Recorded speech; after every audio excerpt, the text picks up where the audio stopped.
Today on Monkey Life. Mike has his hands full when he collects the park's newest addition. See? Ow, that's my nose. Rescued squirrel monkey Fidget settles into his new home with the ladies. And Sally's group have fun with a feast of fabric. It's a bit chilly this morning, so let's keep the poor little chaps warm when they come out, eh?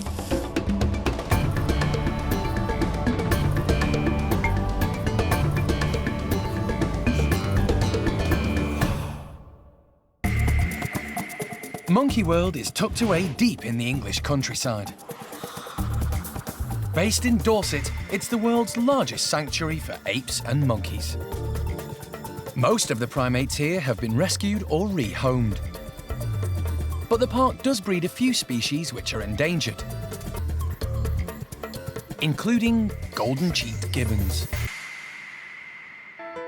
One family in particular is a real success story. I'm just putting the breakfast out for Peanut and Pung Yo and the two kids. This is Pung Yo's spot, he likes this bit.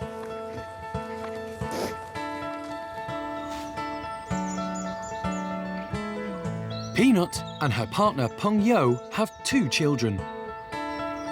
4-year-old Tien and 1-year-old Tianang. They're doing tremendously well. Tien's proven to be a fantastic brother for little Tianang, his little sister.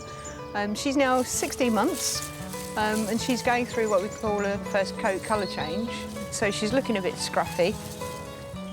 Golden-cheeked gibbons are born blonde, but start to change colour when they're almost a year old. Tianang is in the middle of her colour change. They go from that blonde into the black form, completely black, with the golden cheeks, so both sexes actually are like a fully grown male. But unlike Tien, she will turn blonde again when she reaches sexual maturity at about 5 years old and look just like her mum, Peanut. There are currently 10 golden-cheeked gibbons at the park, but today, Mike, a member of the primate care staff, is on his way across the channel to collect another gibbon who's in need of a new home. A few days ago, Monkey World got a call from a zoo in France asking for their help. One of their elderly gibbons had given birth but died soon afterwards. The baby gibbon needs to be hand-reared, but they don't have the experience or the time to do it. We know the name of the baby is Mikado. I understand it's probably about 6-7 weeks old at this point now. I think it was about 3 weeks when the mother died. With each baby, it's a lottery, you know, they're so very, very delicate. And like human children, they can pick up a cold and become very seriously ill very, very quickly. So certainly not undertaking this lightly. Mike is no stranger to hand-rearing primates. During his time at Monkey World, he's looked after some of the park's most famous faces. Among them, several orangutans, including Gordon. Gordon was born at the park, but his mum, A-mei, rejected him. Xiao Ning was another orangutan who was cared for by Mike. Her mother, Roro, didn't feed her when she was born.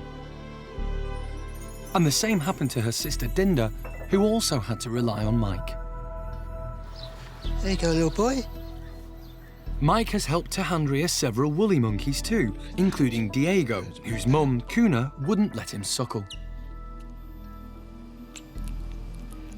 But looking after a golden-cheeked gibbon will be a first for Mike. It'd be nice to know a few little noises in your golden cheeks so we can have little chats together and to make it feel at home. At Monkey World, another new arrival is getting a taste of life at the park.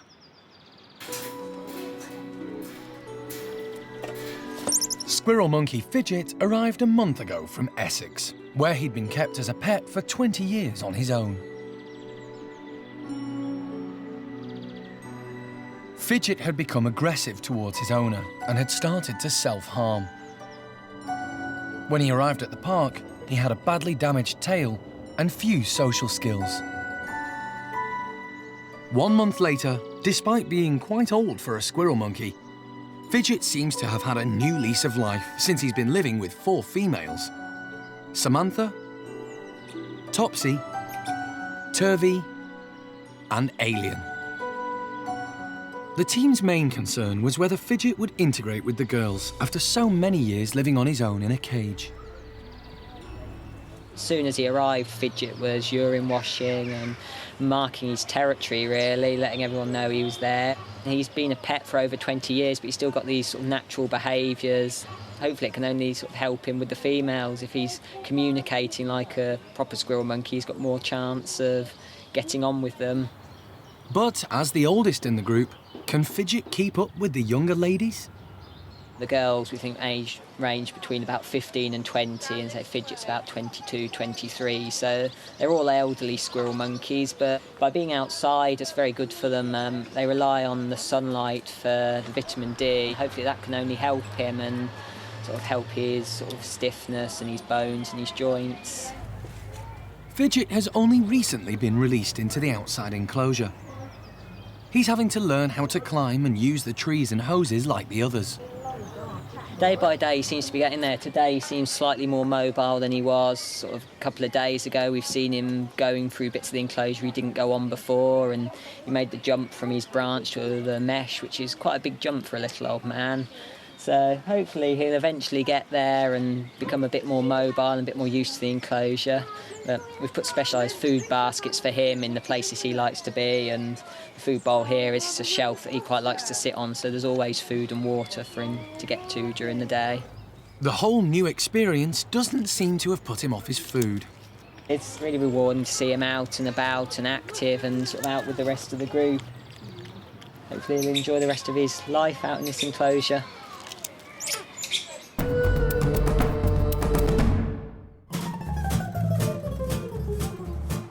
Mike has arrived in France and is on his way to collect a golden-cheeked gibbon called Mikado. Zoo de Douai is based in the Loire Valley, 17 kilometres west of Saumur. The zoo has asked for Monkey World's help in looking after baby Mikado because his mum has died. The zoo is home to a whole host of animals, from lions and lemurs to zebras and giant otters. It belongs to many breeding programs, including the European Endangered Species Programme for golden-cheeked gibbons. Brice Lafou is the curator of the zoo. How many animals do you have at the park here? Actually, we have 700 animals belonging to 83 species. Yeah? Mainly primates and birds. Excellent. And also big mammals. So this is the family? Yeah. Although his mum has died, baby gibbon Mikado still has his dad and 2 siblings who all live at the zoo. Mikado's mum was 38 years old when she passed away. Gibbons can reproduce until they die. Sadly, that's what happened in this case. 3 weeks after birth, she begins to drink a lot. Right. And it was the first sign that there is a problem or with the liver or with the kidneys. Unfortunately, the rest of Mikado's family aren't able to look after him. As he's a baby, he's going to need a foster mum. What we're hoping to do with little Mikado is get him into one of our females down there called Alex. Yeah. She's a very nice little girl. She's on her own. We've already moved all the gibbons along, so we have a bedroom next door to Alex so that we can start introductions and they can see each other through the wire and get to know each other. But until Mikado is old enough to join Alex, Mike is going to have to stand in as a surrogate. Time to meet his new charge. Hello, little one. Hi.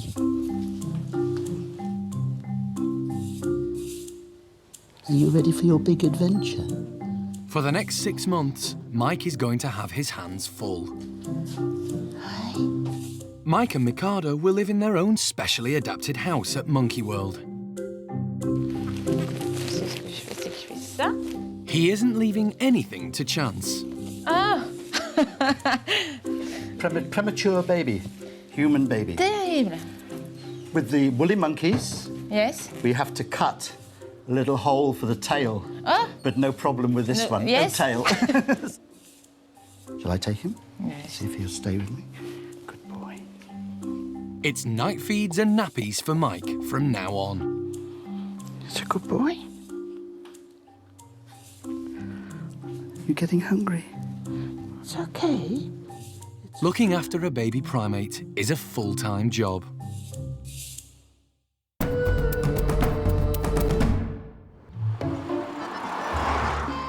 In France, Mike is bonding well with Monkey World's latest addition, golden-cheeked gibbon, Mikado.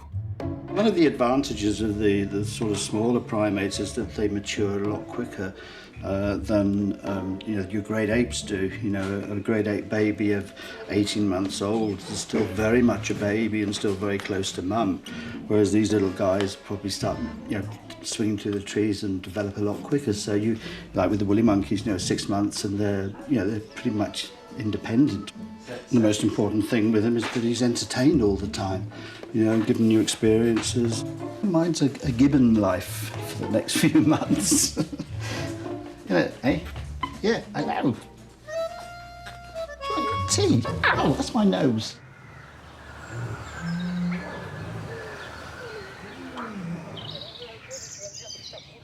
Sylvie has been looking after Mikado since his mum died. Look. She wants to make sure Mike is happy with Mikado's feeding routine before they leave. Time for his, 4 o'clock feed in the afternoon. Don't go to sleep. Hurry up, Sylvie. Nice big... and... Goodness me, I have been feeding you. Oh, gently, gently, gently. Like a human baby, Mikado will need regular feeds throughout the day and night. Go on. No chewing, sucking.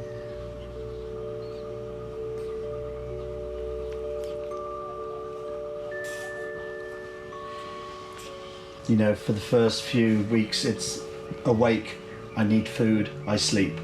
Food, sleep, food, sleep. Now he's into everything. He wants to experience new things. So, he's a bit of a handful at the moment, but that's good, because it means he's a fit, healthy little baby. If you hit me again, you're going to be in serious trouble. And the glasses don't come off, they stay on.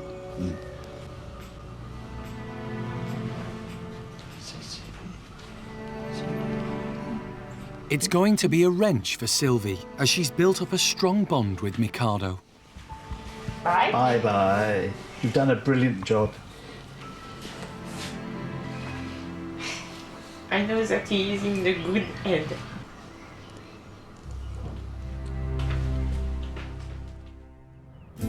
Later, homeward bound, and there's no respite for Mike. This could go on for hours doing this.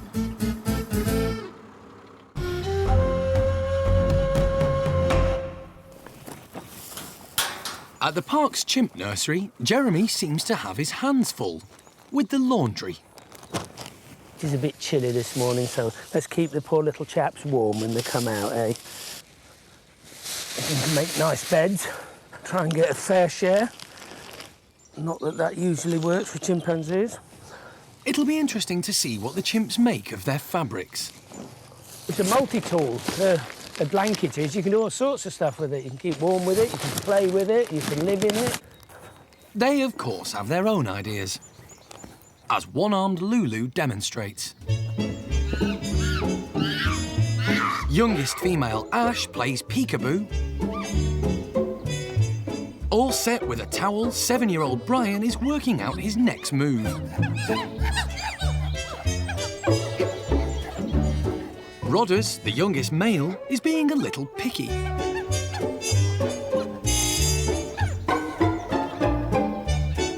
And dominant female Sally takes position in the biggest pile of bedding.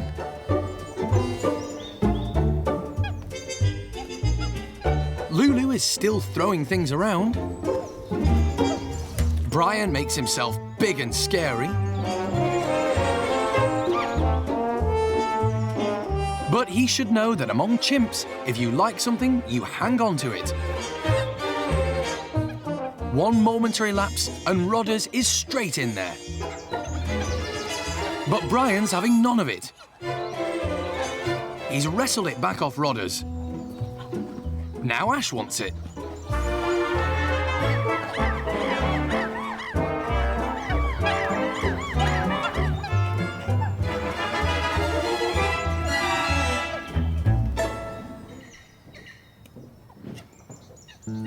And after all that running around, it's time for a spot of lunch.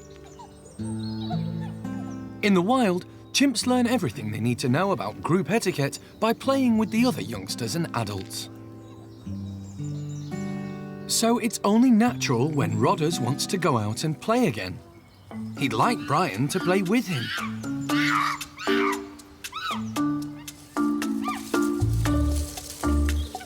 But he's just not interested. What about Lulu? Maybe not.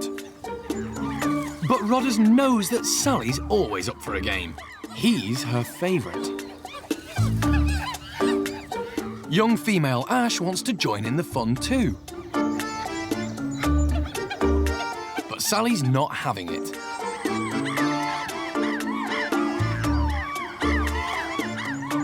And it doesn't matter how hard Ash tries.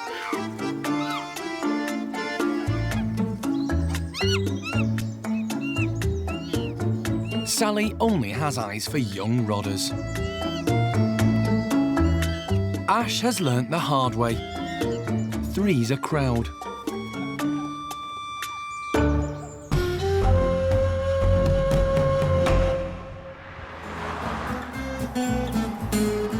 In France, Mike and Mikado have started their long journey home. Until Mikado is ready to live with his new foster mum, Alex, he's going to be totally reliant on Mike. I think in a week's time he's going to be quite difficult to contain. You know, he wants to get out and start trying to climb and explore, which is as it should be. When primates are hand-reared, nappies are used to make life easier and cleaner. You going to have some food? Should we do a nappy change for you? Whoops, hold on tightly. Most babies, when they do have nappies on, they become quite upset about the fact that they do have a dirty nappy, and quite happy for it to be changed. I don't think we're going to need a feed. I think it was just a dirty nappy which he was objecting to, and he's now exhausted himself. Time for a little snooze.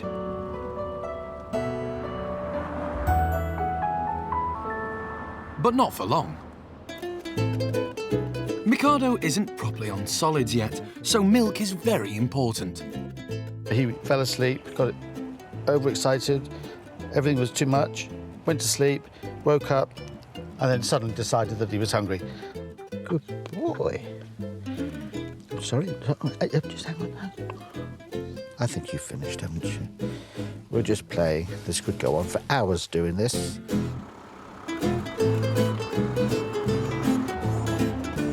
After a 5-hour car journey, it's finally time to board the ferry. Here we are, little one. But there's no rest from the baby's routine. And he's been pretty clockwork, actually. Every 3 hours. And each feed today has been a big one.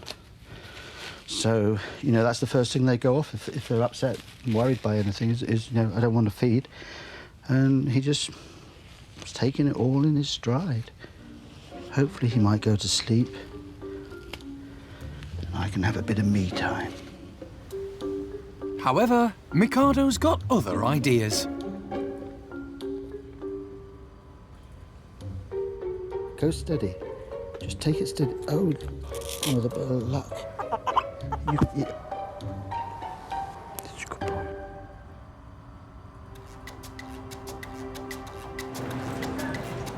Once back on dry land, it's time for the last stage of the journey. Because Mikado is so tiny, he can't go in a cage. Mike has got special permission for him to sit with him in the passenger seat of the park's quarantine van.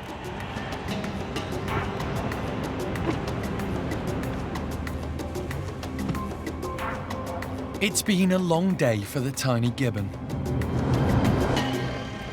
But the end is in sight.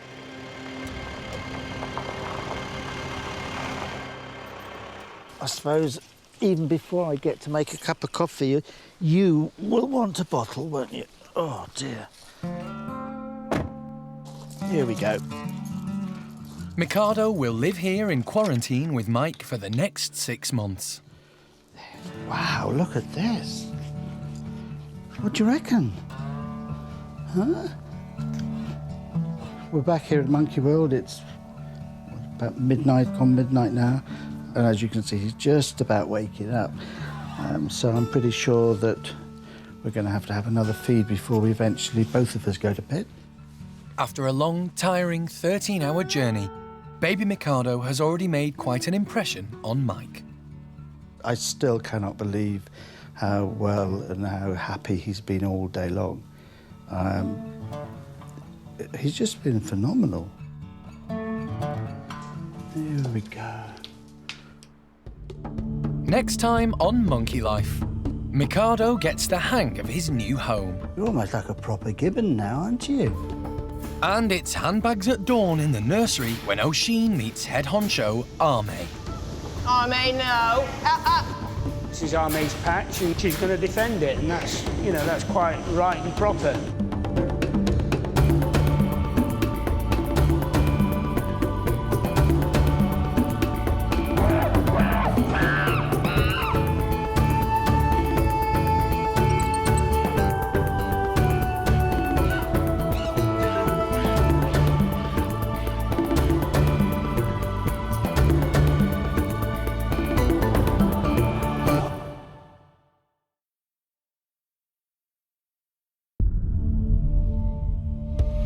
Today on Monkey Life, things are getting heavy at the orangutan nursery.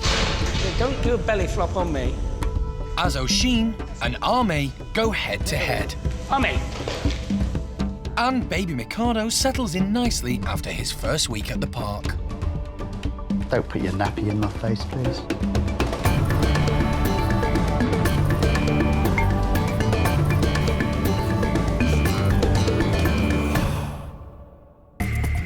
This is Monkey World.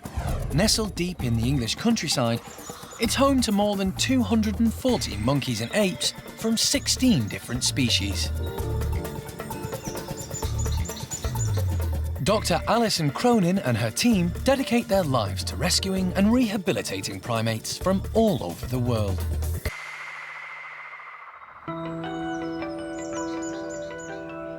The orangutan nursery at the park is home to a number of youngsters.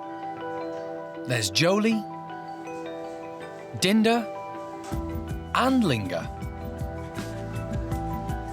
It's a harmonious place, and that's all down to the care and attention they receive from head honcho A-mei, who acts as a foster mother to all the young ones. A-mei's been with us now for quite a number of years. I first met her in Taiwan. I think it was an amusement park that she was kept outside of in southern Taiwan before the Taiwanese authorities confiscated her. And she must have just been fed way, way too much fizzy drinks because her teeth were just rotten away. In fact, the dentist said that he had never seen anything so bad in a wild animal before. So over the years, we've done several rounds of dental work on A-mei. We've gotten her mouth fit, but she's always been quite a shy and retiring character. Today, A-mei's calm demeanour will be put to the test, as Jeremy is preparing the nursery for her first meeting with new arrival, Oshine. For most of her life in South Africa, Oshine had no contact with other orangutans, so Jeremy and Alison don't know how she's going to react.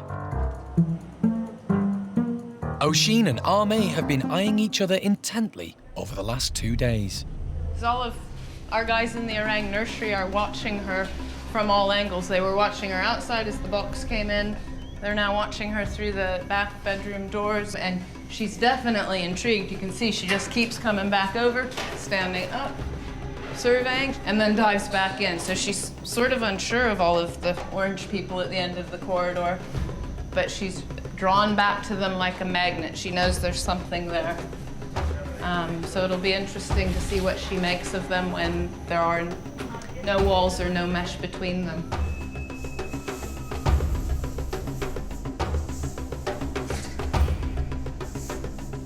Today's introduction will be a psychological battle between the two orangs, but it could get physical. A-mei has virtually no teeth, which makes her less dangerous, but Oshine is twice her weight. Jeremy decides to let A-mei out first and Oshine second. I want this to be on A-mei's terms, if possible, and obviously this is A-mei's room, so Oshine coming into A-mei, I think, is better than, you know, her getting too cocky and taking claim to something that isn't really hers. Yeah, picnic time.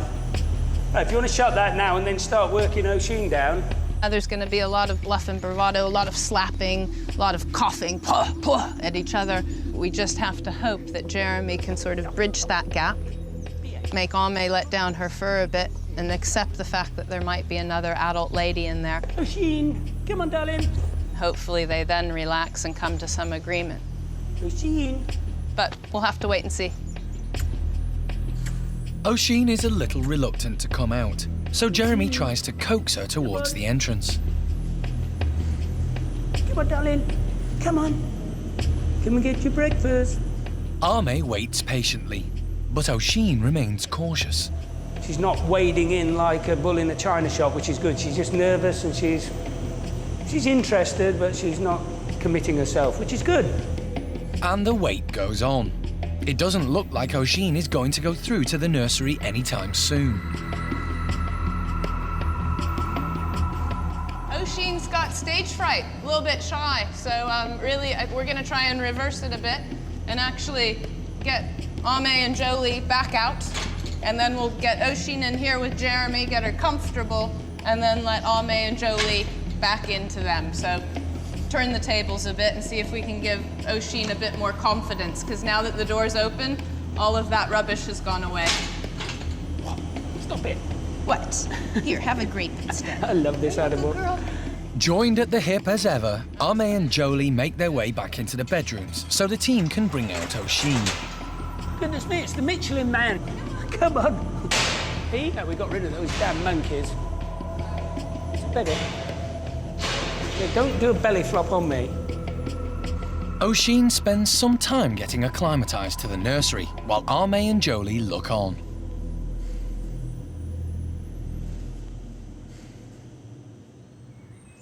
While the team prepare for the big introduction, baby Mikado has had a happy first week at Monkey World. Mikado is an endangered golden-cheeked gibbon. He was born at a zoo in France, but sadly his mother passed away very soon after his birth. Mikado. The zoo were unable to care for him themselves, so primate care staff member Mike went to collect Mikado last week and has been hand-rearing him ever since. He's just settled in just remarkably well. It's just amazing. He lets me know in no uncertain terms if he's hungry, and he lets me know if he needs a nappy change in no uncertain terms. When he's ready, Mikado will join female golden-cheeked gibbon Alex, who the team hope will be a good foster mother.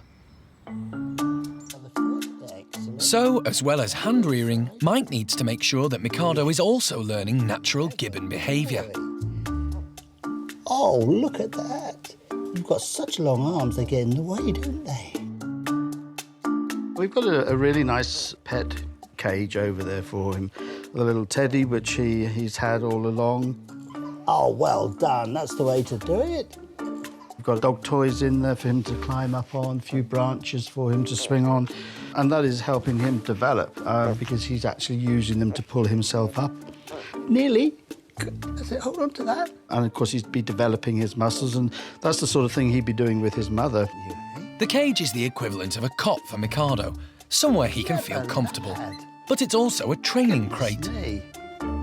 The bars and ropes enable him to build up his muscles and make his first attempt at climbing. The climbing apparatus that I've put up in his cage, I like them to be movable because, you know, branches and twigs in the jungle and in his future enclosure are moving. So he can't grow up expecting everything to be solid. Whoops! Sort yourself out. Don't put your nappy in my face, please. His face has changed, and I think the colour of him is changing as well. His arms are so much more blonder, and also he's losing that really... Yeah, I'm not laughing at you, no. No, really, I'm not laughing at you. The colour is gradually going blonde, so he's going through a colour change. Oh, you're swinging on the camera. Clever boy.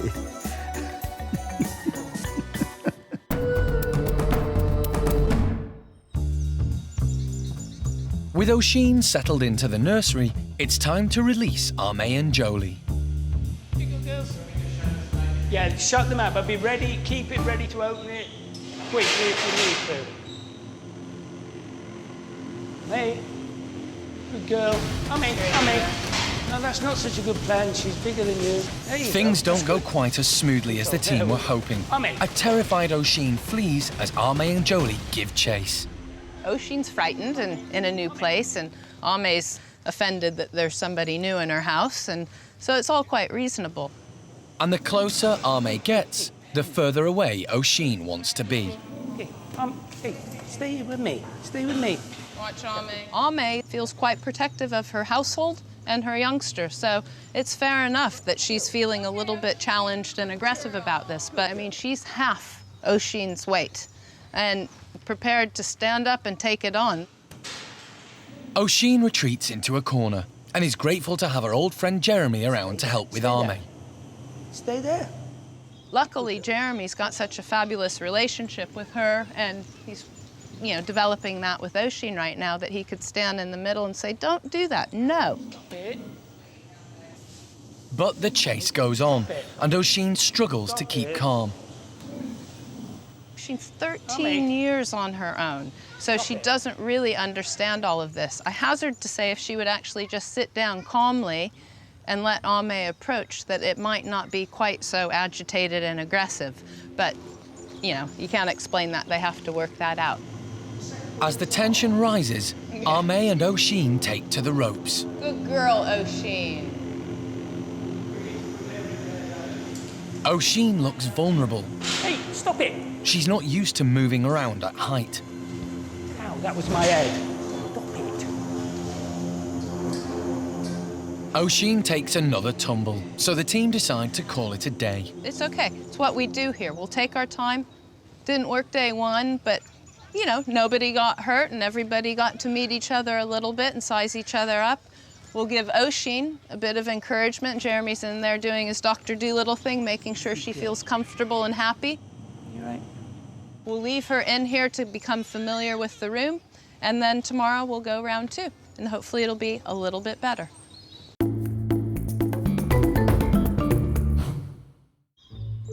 It's introduction day 2 at the orangutan nursery, and the team are hoping that things will run a little smoother between A-mei and newcomer Oshine.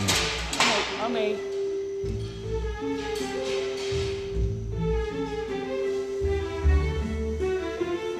Don't focus. Oshine is still very nervous and keeping her distance from A-mei. But A-mei and Jolie seem to be calmer and happy to take things a little more slowly.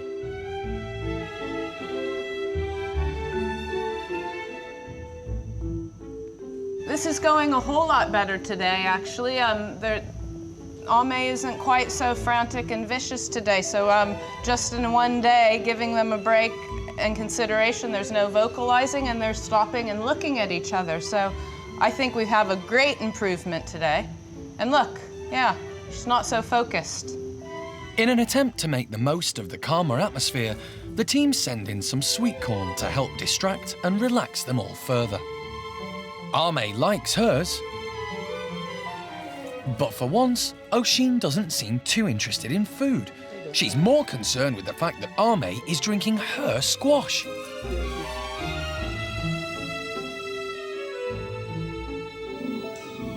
Oshine isn't happy and lets out an aggressive bark. A-mei reacts and is on the move in Oshine's direction. It's okay. You're a good girl. A-mei is actually approaching Oshine more in curiosity than anger. But Oshine is too stressed to respond. We would have liked to have removed Jolie from the situation, but she's limpeted onto A-mei in the last 2 days since all of this has gone on. And really, Jolie is almost irrelevant in the sense that she'll take A-mei's lead. So if A-mei eventually calms down, hopefully Jolie will too, although she's quite mischievous. Oshine and A-mei stick to their sides of the room, but it does seem calmer compared to yesterday's drama. Oshine is a very big lady that's just moved into their house, and she's clearly got an attitude. So if we can sort of calm A-mei and Jolie a little bit and get everybody's nerves steadied, I'm hopeful that we can make some progress. You know, we won't know until the fat lady sings, as it were. Will Oshine calm down enough to let A-mei near? Good girl. Over on the other side of the park, there's been a large donation of fruit, and today it's going to the boisterous Bachelor boys.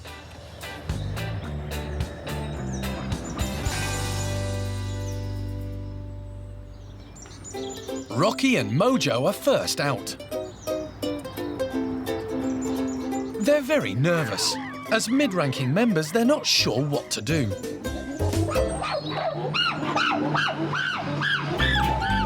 High-rankers Jester and Buxom chase Mojo away. That'll teach him for even contemplating eating the fruit first. And with his heavies laying down the law, alpha male Butch can just sit back and enjoy his melon. Paco's hoping to muscle in on some of the fruit by displaying how big and strong he is. Jester's found a stash of melons and he's not letting Mojo anywhere near them. But Piquito's not getting involved in the bravado and quietly enjoys his 2 pieces of fruit. Jimmy's found a pineapple and heads to the top table. But he gets nervous when he sees Butch and drops it. Only for Paco to grab it. He's still displaying, but no one's taking any notice. One chimp not letting go of his pineapple is Seamus. He keeps out of the way so he can enjoy it in peace. Like all chimps, Buxom has an extremely strong jaw and bites easily into his. Jester's dexterity is impressive as he walks with not just 1, 2, but 3 melons, and he heads straight for Boss Butch out of respect. But Butch is more interested in his own melon.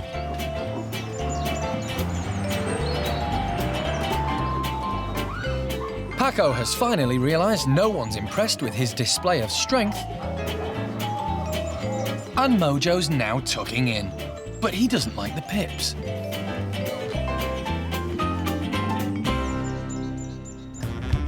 The fruit is going down a storm with the Bachelor boys. A day of eating fruit like this replicates a behaviour in the wild, where a group will find a fruit source and gorge on it until it's all gone.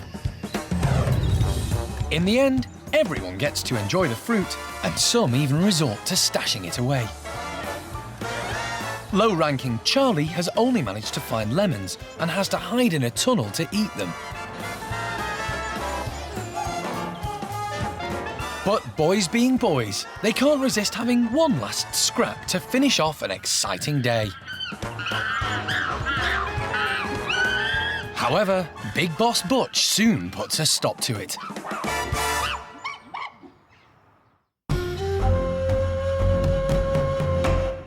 Over at the Woolly Monkey house, it's a little more peaceful after quite a dramatic night. It's been a very exciting day because Piquita's had her baby finally. This is really good news for both the park and Piquita. Woolly monkeys are really, really rare in captivity and in the wild, so any birth is this huge event for all of us. Also, knowing Piquita as an individual, We're all just really proud of how she's doing. She's had quite a rough experience in the past with her last baby passing away, so this time we're all really proud she sort of picked herself up, had another pregnancy and now delivered a healthy baby. So how are mum and baby doing so far? Piquita's absolutely fine. She looks absolutely worn out.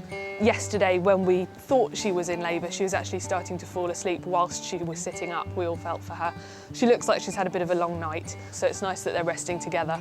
And so far, things are looking really good. We've got the right number of fingers, right number of toes. It's wriggling round, looks nice and strong, and it's gripping onto her really well. So at the moment, we're just watching her to make sure that it's suckling, which is quite a difficult job to do, given that she's absolutely covered in fur. It's quite difficult to see what's going on. It seems that Dad Levar is over the moon. He's a very proud father. He's doing lots of displaying today, jumping around, making sure everybody knows that he's the big boss in here.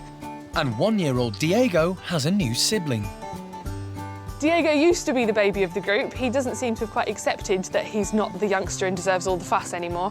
But he has shown a slight interest in Piquita when I gave her a banana. He tried to mug her for it and it didn't go down well. But other than that, he's sticking to the group rules of leaving Piquita to herself. He's just over a year now, so we've got quite a nice spacing of different ages of youngsters in the group. These guys are behaving more like a group in the wild would. They're giving her space when she needs it. They're showing interest and concern for her, but they're at the moment keeping their distance, and hopefully they'll involve themselves when she's happy for them to. If they were all focused on her, she'd perhaps feel a little bit uncomfortable and there might be issues with how she treated the baby. But for now, she's being left alone, and hopefully that means everything will go really well.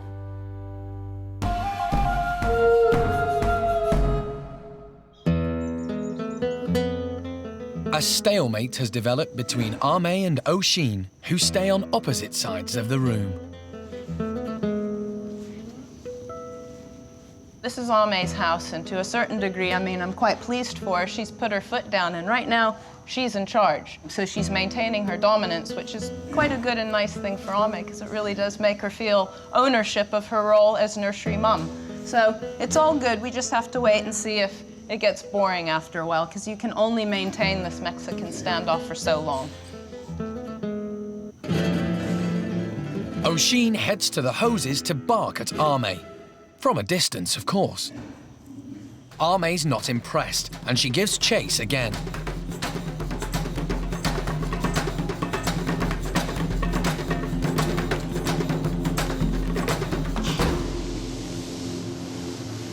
A-mei, no. A-mei's not stopping and keeps up her pursuit of Oshine. A-mei, no. A-mei.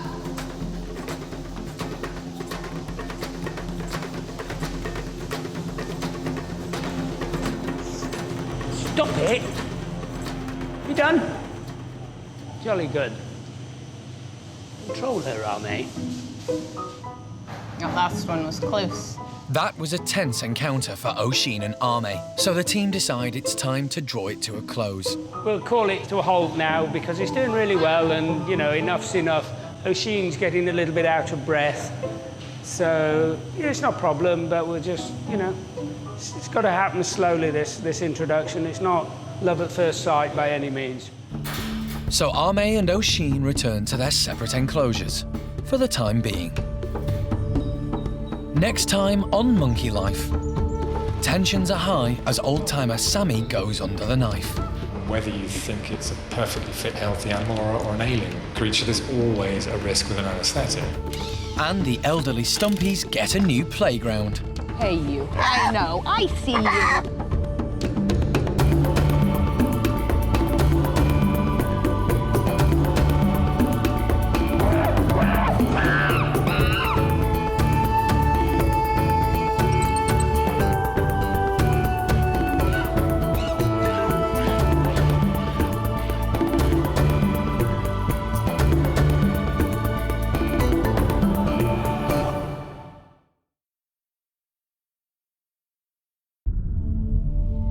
Today on Monkey Life. Tensions are high as one of the park's most popular residents goes under the knife. Whether you think it's a perfectly fit, healthy animal or an alien creature, there's always a risk with an anaesthetic. The ugly monkey house gets a makeover, I'm sure they'll be itching to explore it and destroy it as Stumpies do best. And Capuchin, Babe, goes cherry picking.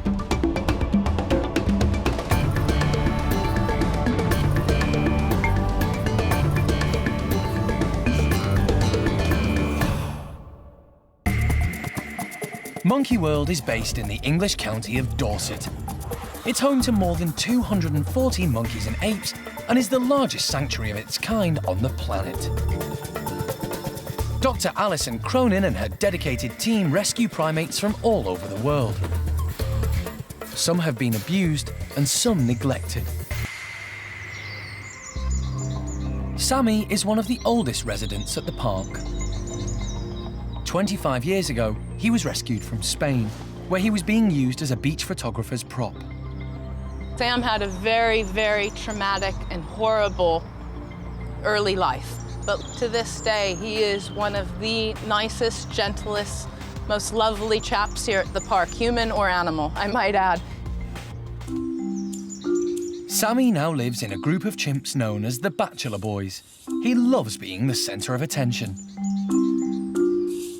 He gets on well with leader Butch and is bosom buddies with mischievous Ben.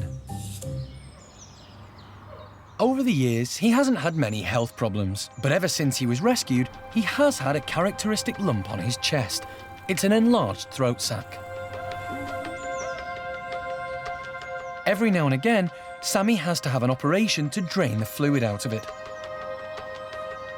If this fluid was to become infected, it could be dangerous for Sammy.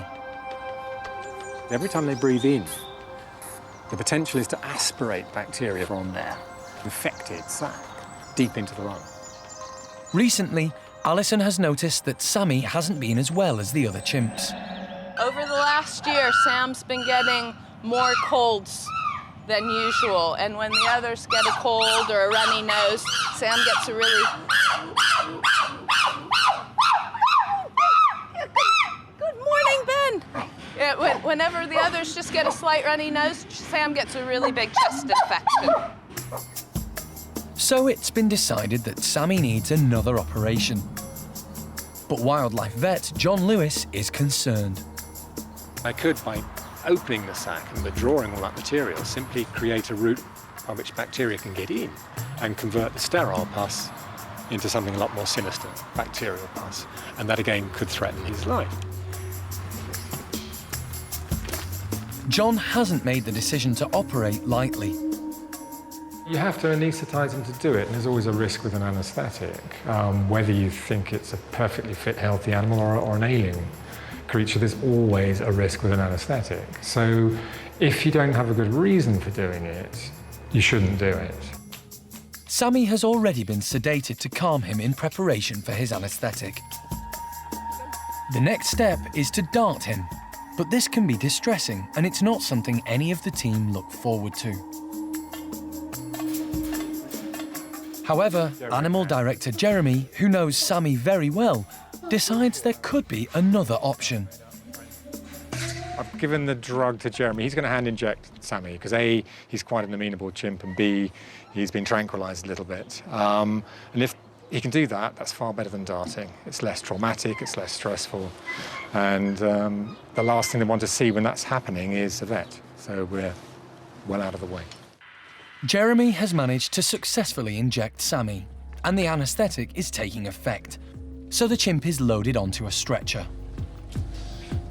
Leader Butch realises something's going on, and as the team carry out the now unconscious Sammy, the rest of the group get very agitated.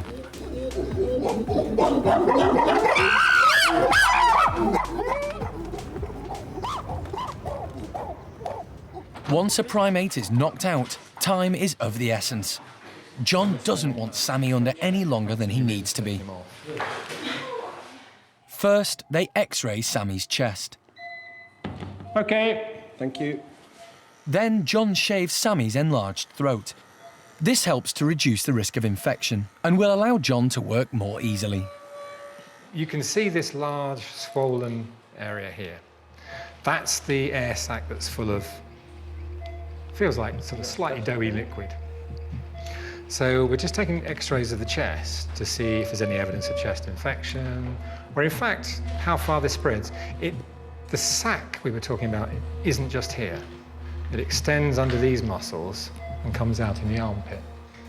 So we just want to be sure we haven't got sort of this material pus in other places. This is semi-liquid. We'll drain it, see what we get. Like Sammy, all primates have throat sacs. Some are larger than others, and some are used more than others. There are several species here at the park that have very obvious throat sacs, and probably the one that's most obvious is the Siamang gibbons. You can see very clearly that whenever they're calling, that throat sac inflates up underneath their chin to almost twice the size of their head. And basically, it's a glorified boombox. It's taking that call of theirs that goes over the larynx and just pushing out the sound so that the Siamang call really projects out there. The orangutans, that's another species that has a very large laryngeal throat sac. You can actually even see it when it isn't inflated. It sort of hangs almost as a fold of skin down around underneath their chins. And it's important for calling because the male orangutans, when they're out in the deep forest, often do these great calls, which are really sort of low resonance, very loud, and they travel great distances. We humans have throat sacs too. You can feel it on yourself. When you suck in and you see that indent around there, that's where the throat sac would have been, is around that anatomy of the voice box. But because of our social system and the way we've evolved, that's sort of gone away because we're not having to shout out from the tops of treetops to neighbors. We're very gregarious animals, and therefore we communicate with each other one-on-one, and there isn't such a great a need for great distance communication. And for the same reasons, chimpanzees don't need throat sacs either, because they too live in large social groups. While Sammy's having his operation, there's a hive of activity elsewhere in the park. The Stumpy house is having a makeover. Stump-tailed macaques, affectionately known as ugly monkeys, come from Southeast Asia. They have strong characters and can be a little grumpy. Unlike most other primates, they spend a lot of their time on the ground. These Stumpies came to Monkey World in 2000, after being rescued from a laboratory in the UK. Many had lived on their own in small cages and had been used to test asthma drugs. Some had been there for up to 20 years.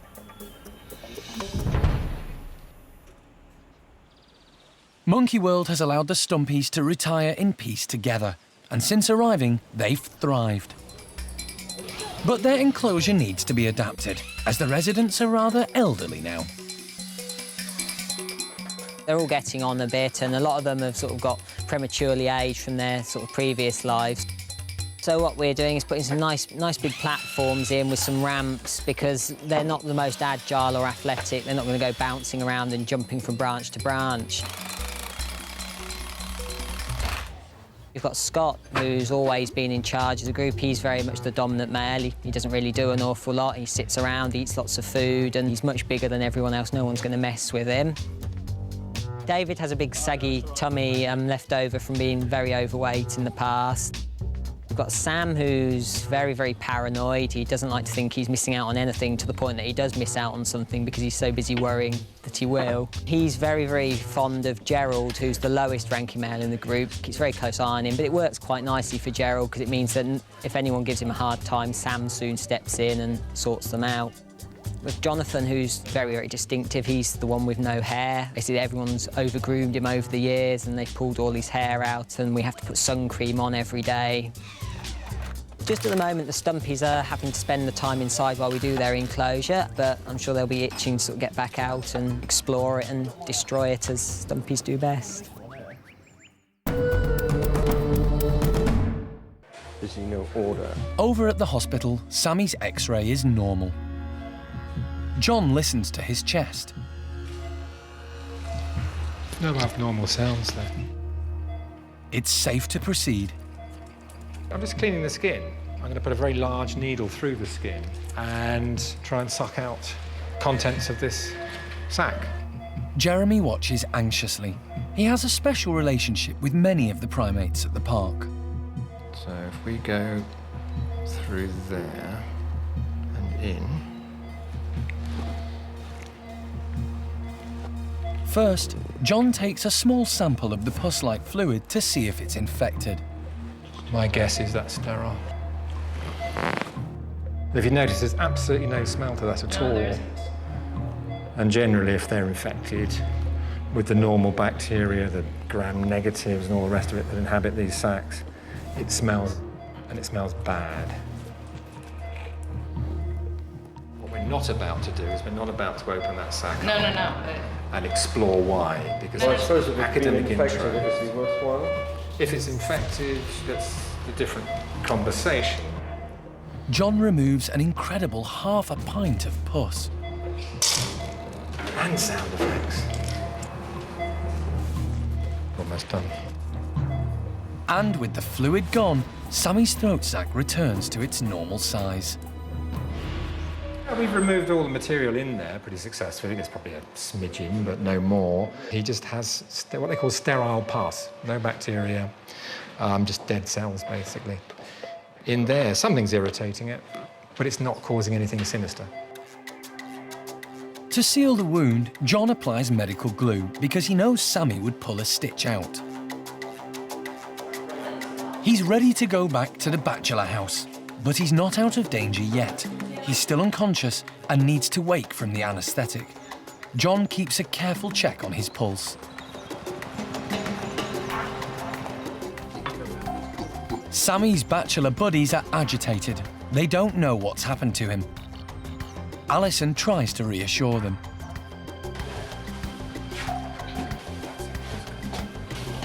Once in the bedroom, John gives Sammy an injection to reverse the effects of the anaesthetic. It needs to happen quickly. It's an anxious wait for everyone. So far, he's shown no signs of coming round.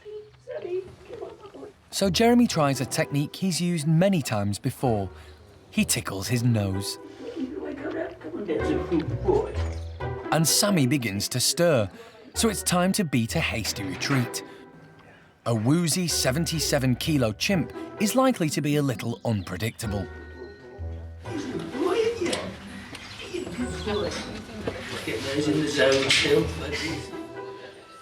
He's groggy and can't quite fathom where he is, or where his playmates are. But it shouldn't take long for the anaesthetic to wear off.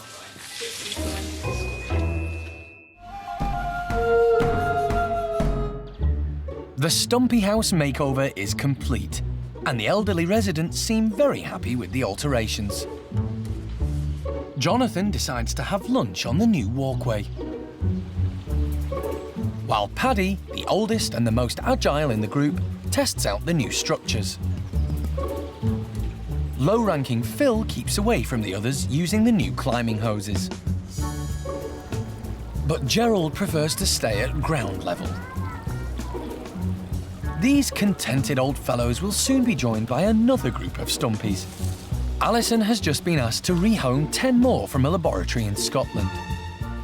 The guys that I've just made arrangements for were actually kept with these guys several years ago. So it might be that some of our boys here, David and Jonathan and the others, might actually know and recognize some of the 10 new stump-tailed macaques.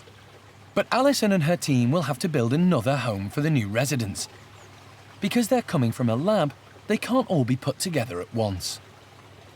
It's not possible to take all of these guys, if they've been individually housed all of their lives, and just put them back into a social group. You have to have facilities with individual bedrooms where you can start introductions and increase them in size. You can see with a lot of these guys, they've got cage paralysis. Those hips, as Phil just walked away, are almost frozen in a semi-bent position, and that's from spending years just sitting in a very small cage with limited movement. If the new guys aren't able to climb terribly well, you just have to make sure that you give them the right structures and climbing frames so that you encourage them to get off the ground to find their head for heights again. So it's a little bit about working with them both mentally and physically, and knowing what we know. Hey, you. I know. I see you. I know. No, you can't have my hand. I'm not going to give it to you, Gerald. Alison hasn't met the new Stumpies yet, but is hoping they will adapt to their new environment as well as these old guys did. When we first got these guys, Jeremy could walk up to them and simply say, turn round. And they were so trained and institutionalized from the laboratory that they would simply reluctantly turn around, prepared to take an injection. Jeremy walked in 1 month after them being here and said, turn round, please, and he got smacked. And actually, we all cheered, yay, because it showed that they were confident enough in their new environment and in themselves that they could object. I know it sounds silly, but it's exactly what we're looking for. They're behaving like macaques again. It's hoped Alison will be able to go and collect Monkey World's new residents over the next few weeks. As well as Stumpies, the park has rehomed many other primates from laboratories, including squirrel monkeys, marmosets, and more recently, capuchin monkeys. Whenever they can, the team encourage the residents to live as they would in the wild. They do this by giving them a variety of enrichment. Today, Debbie's group of capuchins are getting cherry browse. We've made it a little bit harder for them just to help sort of stimulate them a little bit more. Being in captivity, they do get all their food given to them, so this makes them work a little bit harder like they would in the wild. Capuchins see in colour, so it doesn't take them long to spot the bright red cherries. First on the scene are Babe and Esther, who immediately get stuck in. They'll have to reach in a lot more with their hands in order to forage and find the food, which is great. In the wild, capuchin monkeys are tree-dwelling, so they spend most of their time up in the canopy. Their tails help them to balance and hold as they leap from branch to branch. They'll also hopefully start to use their tails a bit more. They've actually got what we call semi-prehensile tails, so they'll actually grab hold of the mesh with the end of the tail, and then they'll use that a bit like an anchor so that their hands are free to actually forage right in the browse. They seem to be enjoying the ripe, juicy flesh, but the skins aren't going down so well. Alpha female Debbie is a smart cookie. Rather than having to climb up to get the food, she opts for the easy option and grabs the windfalls. Capuchin hands are just like ours. They have opposable thumbs which enable them to grasp and manipulate objects, which comes in handy when you're picky with your food. Babe's making the most of her high ranking in the group and is gorging herself on the cherries. In her haste, she drops one, much to low-ranking Ginger's delight. Babe's had her fill of the sweet stuff and looks for something a little more savoury. How about some clover? Or perhaps a dandelion?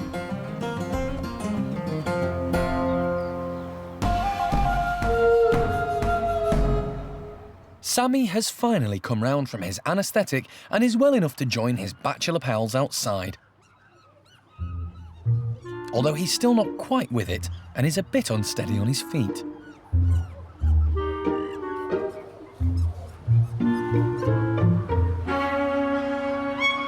Piquita is the first to come and welcome him back, but is a bit unnerved by the strange medical smells coming from Sammy. Not everyone is pleased to see him, though. Buxom is the first to kick off.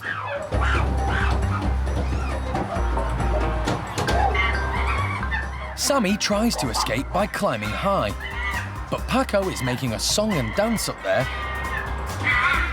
until leader Butch intervenes. Sammy's pal Jimmy heads up to help, but ends up bearing the brunt of Paco's rage. Poor Sammy, he just wants a bit of peace and quiet after his op. Charlie's keeping out of it. And Sammy and Jimmy try to sneak off. But Paco and now Jester are on their tail, and Buxom is coming round the front. Fed up, Sammy decides the safest option is to stay near dominant Butch. Jimmy gets a slapping from Jester for protecting his mate.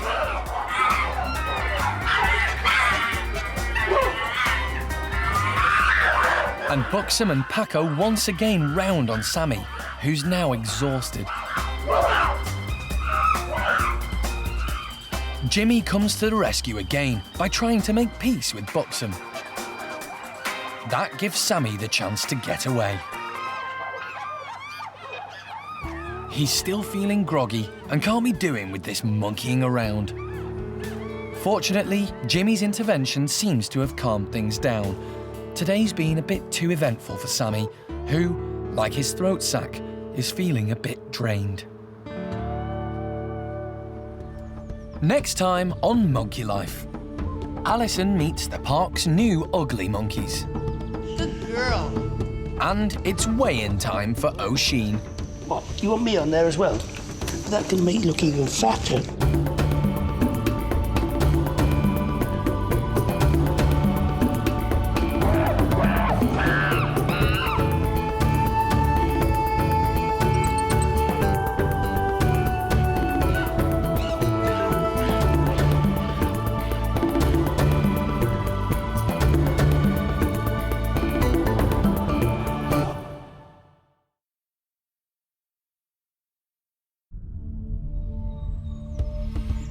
Today on Monkey Life. Hello, ladies. Alison heads to Scotland to meet the park's latest collection of ugly monkeys. No, no, no, no. It's a big day for baby Mikado. Don't tell me you suffer from vertigo. And Xiaolan's feeling a little deflated.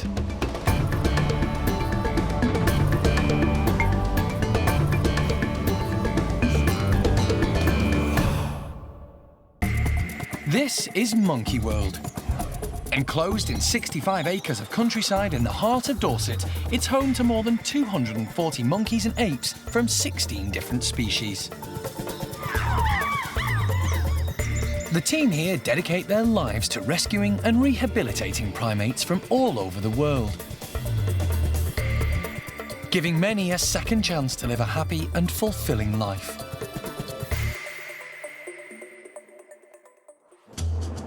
It's an early start for the director of Monkey World, Dr. Alison Cronin, who's on her way to the airport.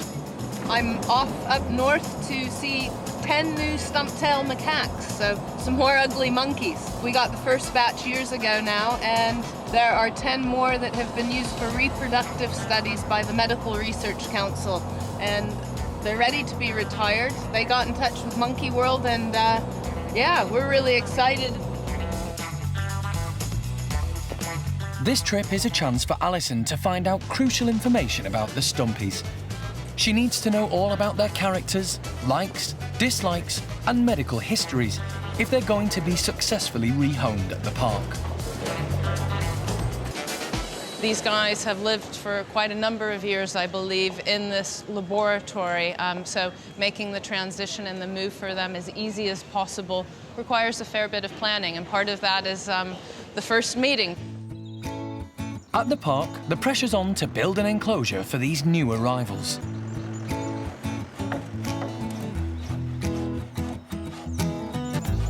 Monkey World already has one group of stump-tailed macaques who were rescued from a different laboratory in 2000.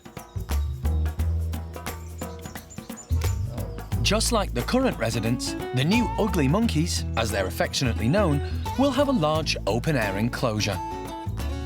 It'll be the first time any of them have ever been outside.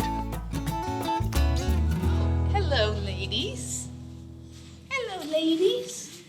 Alison has arrived at the lab in Scotland and is pleased to discover the Stumpies are in social groups, but their facilities are basic. Good girl. Come on then. Come on, everybody. You guys have very good manners, I know. Good girl. Okay, so this is the boss lady.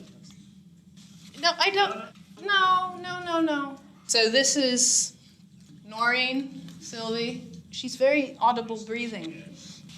We've had other individuals that you could sometimes hear their breathing as well, and it's just good to know that we don't need to investigate. That's just sort of what she does.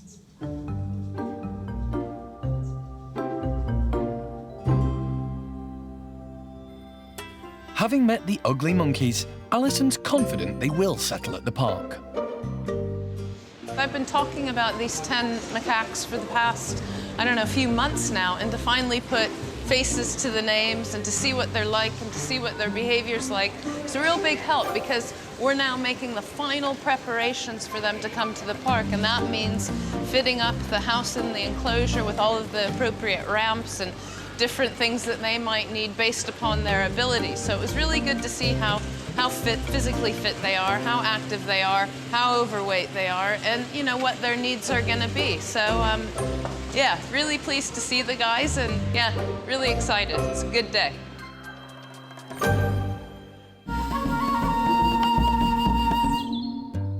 Another recent arrival at the park is keeping Mike, a member of the primate care staff, on his toes.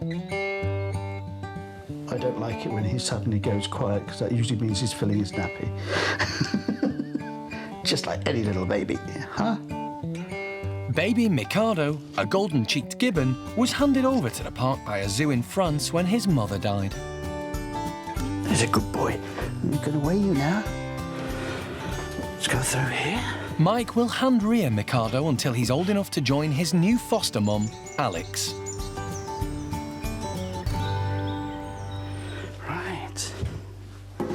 Put that in there, and then we'll take you out of there. You've got yourself buried, haven't you?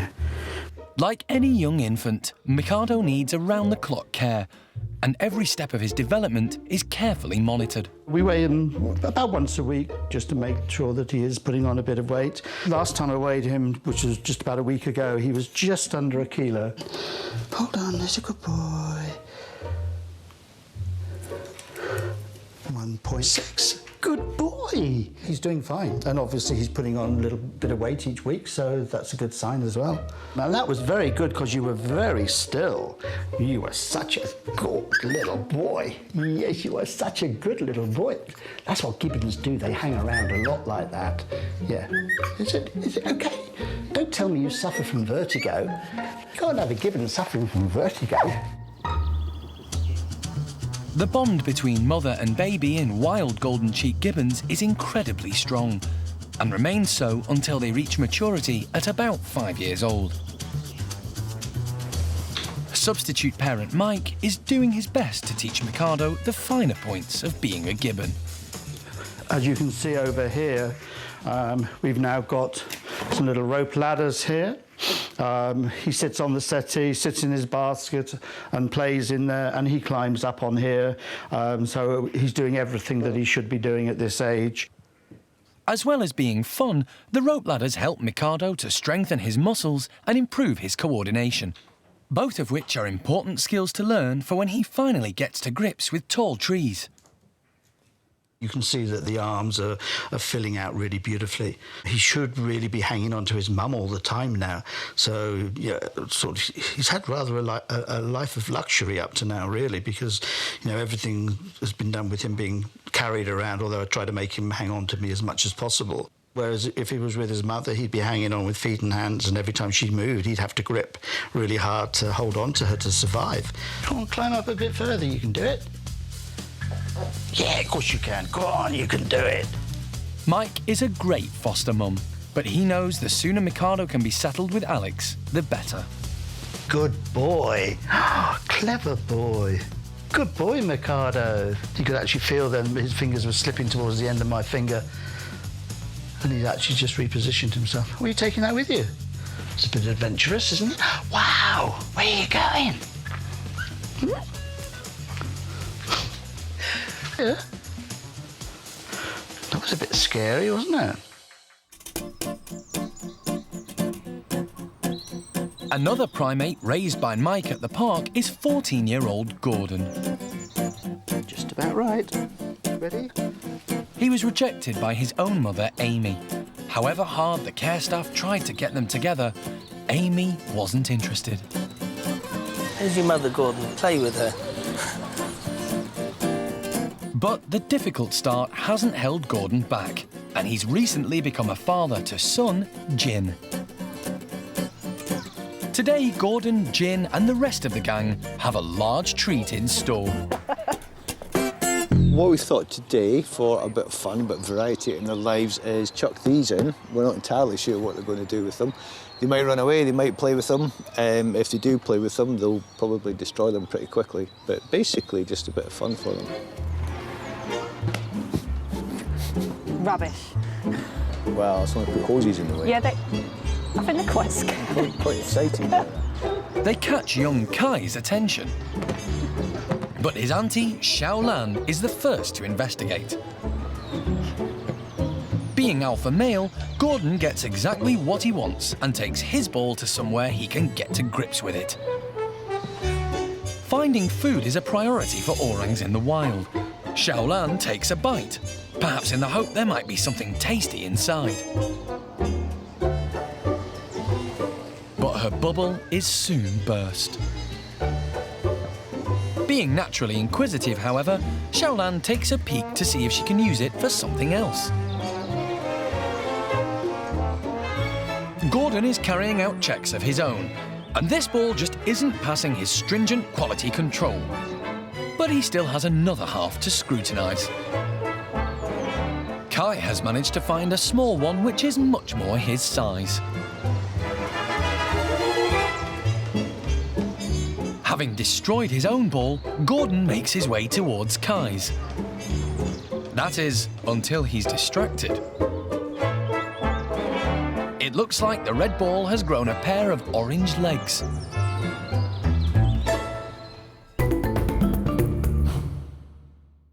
Hey, little boy. This isn't time to have a sleep, you know. It's time for Mikado, the golden cheap gibbon, to see his potential foster mum Alex for the first time. I've been getting him used to this for days now. And he lets me put him in. And he usually just lies fast asleep on his little blanket. The process of introducing Mikado to Alex has to happen gradually. It's important for him to get used to his new mum and new surroundings before he can move in with her. It's also important for Alex to accept Mikado. It's okay. Good boy. Bit scary. Look. Oops, hang on. There we are. Look at this. Wow. Alex. Oh, this is going to be difficult. Alex, when she comes down here, when you go by her, she puts her back to the bars so that you can actually tickle her because she likes to be tickled. She's a good girl. Oh, she gets very, very giggly, so it's going to be very difficult to get her to turn around. Alex, what do you reckon to that? Focus on the gibbon. That's what you're here for. I think Mikado's actually more interested in what's in the building and looking around. Alex, look. God, silly girl. Alex. Look. Alex. So, not much interest on either side. She's not really ignoring you. She just wants to be tickled. Alex, look, sweetness. Alex. Hello? Hey, that's a good girl. She's just turned around a little bit. Little one saw her move, but is now concentrating on loads of things. Everything is so new and exciting. Yes, and you want to go in your cage. What? In you go, little man. Their first meeting has been low-key, but Mike is happy with that. Be a good boy and stay there. I mean, judging by the way he's reacted, or hasn't reacted, to the changes from, having to leave his mum, being hand-reared in France, travelling over here, having new people look after him here as well. He's taken absolutely everything in his stride, so I don't really see why this shouldn't be any different. This is the first stage of the bonding process between Alex and Mikado. What? Next time, Mike will show Mikado his new bedroom, which is being prepared next door to Alex. That's going to be your new best friend. It's going to be your new best friend. Yeah. Over at the orangutan nursery, Oshine is with her new best friend, Jeremy. God, look at all those cakes on there. Goodness me. Oshine arrived a couple of months ago from South Africa. For years, she's eaten far too much and as a result is clinically obese. If she could eat all day, she would eat all day. The first thing Jeremy did when she arrived was to put her on a healthier diet plan. They're gorgeous. Today is weigh-in day, and as she's acquired a bit of a reputation for dismantling things, Jeremy goes in with her. On here. Get on there, and you can have it. But it seems Oshine is a little reluctant. Right, come on here. Hey, no, come on here. Look at the control I've got over this animal. It's phenomenal, isn't it?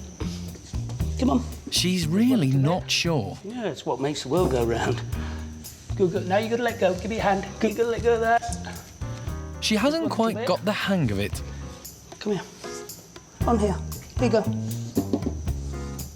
Oshine takes more interest in the nearby snacks. What you do is you put that out of her sight, so this is the only thing that she's got. Right, right. Now get on the scales. Give me your hand. Let go of that. Good girl. Good girl. And now we've got to wait. Good girl. What? You want me on there as well? That can make you look even fatter. You see, they could call me Wobble Bottom as well. Of course, it's because I've got these diving boots on. We think she was 100 kilos when she came in. She appeared to be, with the weighing the box and then weighing her in the box, she appeared to be 100 kilos when she came in. She's now 88, or in the region of 88, so yes, she's lost weight. But you can see that if you look at her stomach, it isn't as round and as tight, and we've got 1 or 2 wrinkles happening already. Whatever happens with Oshine, behaviourally, weight loss, anything, is going to take it needs to take a long time. It's going to take a long time. It just will take a long time. It's taken her 13 years to get like this. You know, it's just not going to happen overnight. With the weigh-in complete, Jeremy takes the opportunity to introduce Oshine to a healthy new food, celeriac. Does that count as one of my 5 a day? But Oshine isn't tempted and is happy for Jeremy to eat her share.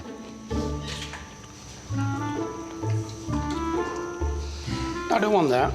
If I can have celeriac, why would I eat apple? No, I'm on a diet, so this is good. You actually lose weight eating celeriac because it's so low in calories. Did you know that? Oh, scrub me. Keep you regular. Excuse me. Very furry. Cross between Turkish Delight and Soil. Well, it's very good of you to invite me for lunch. Finally, she gives it a go. Good girl, Oshine. Introducing Oshine to new food is very important. Not only to keep her occupied and her diet varied, but also because the staff use food as a reward. They teach many of the primates to present different parts of their bodies to them in return for food, so they can carry out important health checks. This type of work is known as operant conditioning, and 3-year-old chimp Bart is a star pupil. He could definitely teach Oshine a thing or two. Open, nice and wide. I can ask him to open, and that way I can check his teeth. Hand. He's very, very good at the training. As you can see, he really enjoys it. And he has actually learnt some behaviours by watching the others train. When I've come to train a new behaviour with him, I've asked for it and he's done it straight away. And I think that is just because he's so keen on the training and he watches what's going on around him. Watching and learning is a very natural chimp behaviour. In the wild, youngsters learn how to do things from their mothers and other members of the group. Obviously, when there's a lot of chimps around him, like there is now, he finds it difficult to get into some of the positions we ask for, so he won't necessarily give you the right behaviour then. And try bum again. You're a bit squashed there, aren't you? Bum. Can you do it? That's it. Good boy. But as you can see, he's trying to give me all sorts at the moment because he wants the treats. Shoulder. Good boy. So shoulder's an important one for us because we give them flu jabs in the winter, which we give in their arm, and he's already allowing us to dry stick him with a syringe. So yeah, he's really, really good. Let's hope that one day 13-year-old Oshine will be as helpful as 3-year-old Bart. Good boy.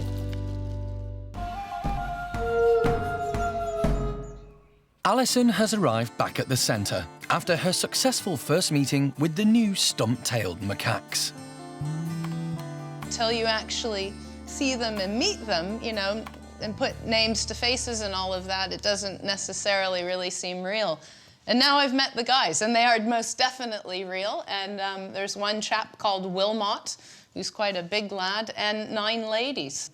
Because of the confinement, we do have a lot of weight issues. I mean, and looking at a couple of the photos here, you can see that there are some very large, you know, Buddha bellies to contend with. I don't know that there's a single one of them that doesn't need a little bit of a diet and fitness regime, but that's no problem. We can take care of that. So, yeah, it's all really happening now, and I'm hoping that in the next week or 2, we'll be able to move them down to the park. So it's an exciting time now.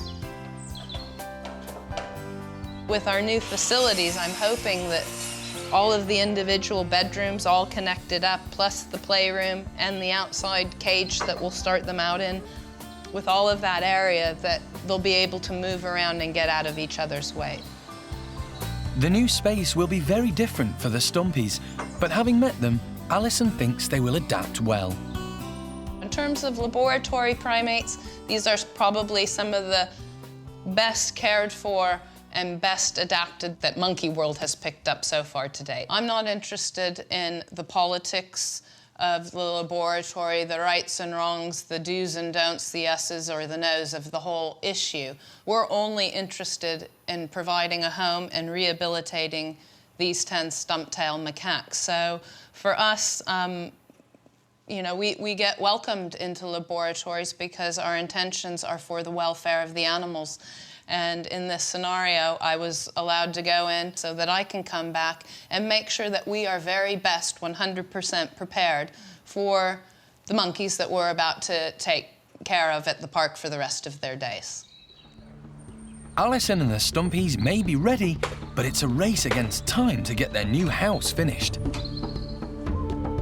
Next time on Monkey Life, the mammoth operation begins to move the 10 Stumpies to their new home. Smells a bit macaque in there, but yeah, we're good. And it's a sticky time for Hananya and his gang.